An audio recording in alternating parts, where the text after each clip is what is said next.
Let's begin the show. తగలబెట్టండి sir. Niranjan గారు. Hi friends, ఎలా ఉన్నారు?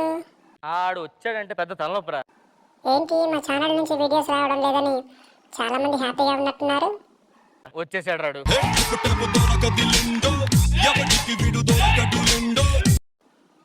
అందుకే మిమ్మల్ని డిస్టర్బ్ చేయడానికి మళ్ళీ వచ్చేసాను.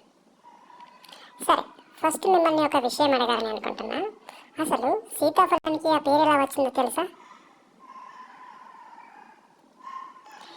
మీకు తెలిస్తే కామెంట్ చేయండి, లేకుంటే ఈ వీడియో చూడండి, మీకే తెలుస్తుంది.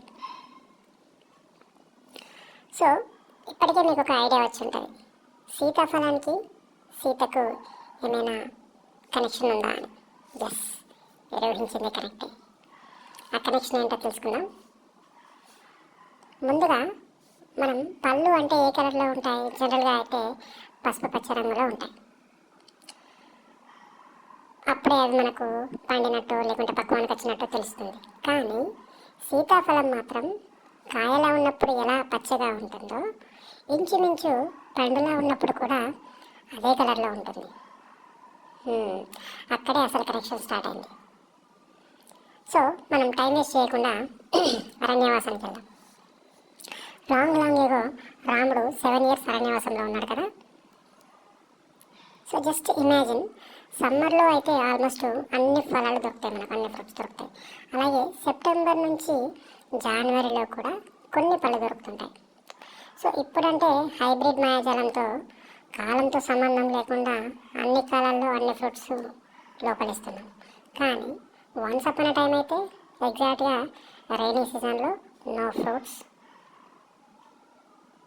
సో అంటే అప్పుడు ఏ ఫలాలు దొరకవు అన్నమాట. సో అన్నీ అప్పుడే కొత్తగా చిగురిస్తుంటాయి, పిందెలు కాయలు. కాబట్టి అడవిలో ఉండడం అంటే ఆల్మోస్ట్ నరకమే. అందుకే కైకేయి గారు పట్టుబట్టి ఆ డిసిషన్ తీసుకున్నారు. సో అలా ఒకరోజు రాముడికి చాలా ఆకలిస్తుంది. తిందామంటే నో ఫ్రూట్స్. పోనీ జింకను లేడును వేద్దాము అంటే ఆ రోజు శనివారం అని నాకెట్లా తెలిసింది అనుకుంటున్నారా? జస్ట్ క్లైమాక్స్ కోసం శనివారం అని చెప్పిన, ఆ వారం ఏంటో నాకు కూడా తెలియదు. బట్ జస్ట్ ఇమాజిన్, ఆ రోజు నో నాన్ వెజ్ అనమాట. సో కాబట్టి ఫ్రూట్స్ అయితే తినాలనుకున్నాం. సో అటు చూస్తే రాముడికి ఏమో ఆకలిస్తుంది, ఇటు చూస్తే నో ఫ్రూట్స్. సో సీతాదేవికి ఏం చేయాలో అర్థం కాలేదు.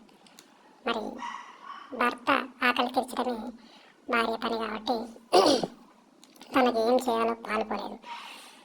సో ఇప్పుడంటే స్విగ్గీలో జొమాటోలో ఆర్డర్ పెట్టేవాళ్ళు, అవసరమైతే మీరే వండుకొని తినండి, మిమ్మల్ని కట్టుకున్న పాపానికి నన్ను అడవి తల్లికి అంకితం చేశావని చాలా నిందలేసేవారు. అది వేరే విషయం అనుకోండి. కానీ అప్పట్లో అలా ఉండేది కాదు కదా మరి. సో సీతాదేవి అంటేనే మహాపతివ్రత. సో అందమైన అనుకువైన ఆడవాళ్ళ గురించి మాట్లాడితే ఫస్ట్ సీతాదేవి గురించే మాట్లాడతారు. సో అలాంటి ఆ తల్లికి తన ప్రాణనాథుని ఆకలి తీర్చడం ఎలాగో పాలుపోలేదు. అన్నీ అప్పుడే చిగురిస్తున్నాయి, చెట్లు మరియు పిందెలు ఉన్న అక్కడ కొన్ని కాయలు కూడా కనిపించాయి. ఇంకా తప్పనిసరి పరిస్థితుల్లో ఆకుపచ్చగా ఉన్నా సరే అవే పళ్ళను కోసి రాముడికి ఇస్తుంది. రాముడు కూడా నాకు మ్యాంగోలే కావాలి, నాకు బత్తాయి కాయలే కావాలి అని అనకుండా తన ధర్మపత్ని ఇచ్చిన ఫ్రూట్స్ని సంకోచించకుండా తిన్నాడు. ఆ పళ్ళను తిని చాలా సంతోషపడతాడు. చాలా రుచిగా ఉన్నాయి, ఇంతవరకు ఎప్పుడు ఈ పళ్ళను నేను తినలేదు అని సీతాదేవిని అడుగుతాడు. సీతాదేవికి కూడా తెలియదు నిజంగా, ఎందుకంటే తను కూడా ఇంతవరకు ఎప్పుడు ఆ పళ్ళను రుచి చూడలేదు. అప్పుడే రాముడు మెచ్చిన సీతాదేవి తెచ్చిన ఈ ఫలాలకు సీతాఫలం అని పేరు పెడతాడు. ఇప్పుడు తెలిసింది కదా ఫ్రెండ్స్ సీతాఫలం యొక్క హిస్టరీ. చెప్పాలంటే ఇంకా చాలా చెప్పచ్చు. అది కాకుల దూరాన్ని కాడవి, చీమల దూరాన్ని చిట్టడివి, ఆ రోజు ఉరుములతో కూడిన వర్షం అని. కానీ మనకు తెలిసి కదా షార్ట్ అండ్ స్వీట్ ఉండాలని. సో అది మ్యాటర్. లేట్ చేయకుండా లైక్ అండ్ సబ్స్క్రైబ్ కొట్టండి. మీకు కుదిరితేనే షేర్ చేయండి, బలవంతమేం లేదు. ఉంటా మరి, bye bye. Thank you for watching. Subscribe to make you memorable.